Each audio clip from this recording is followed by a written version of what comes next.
Welcome back તો Rajkot Jetpur highway પરની ધીમી કામગીરીનો કેન્દ્રીય મંત્રી પણ ભોગ બન્યા છે। કેન્દ્રીય મંત્રી શિવરાજસિંહ ચૌહાણને પણ ધીમી કામગીરીનો અનુભવ થયો।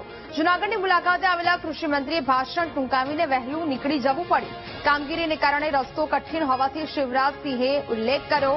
જેતપુર રાજકોટ હાઈવે પર 6 લેનની કામગીરીથી જનતા ત્રસ્ત છે। સર્વિસ રોડ પર ટ્રાફિક જામ થઈ જતા વાહન ચાલકો પરેશાન થાય છે। રાજકોટથી શાપર પહોંચવામાં 3 કલાકનો સમય લાગે છે। ટ્રાફિકમાં ક્યારેક એમ્બ્યુલન્સ પણ ફસાઈ જાય છે। રાજકોટથી જેતપુર, જૂનાગઢ, પોરબંદર, સોમનાથ જવા માટે રસ્તાનો ઉપયોગ થાય છે।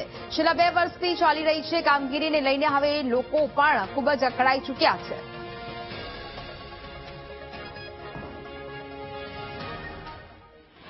थोड़ी सीमा है क्योंकि फ्लाइट 8 बजे राजकोट से और रास्ता थोड़ा कठिन है। 6 लेन बन रहा है, इसलिए काम चल रहा है।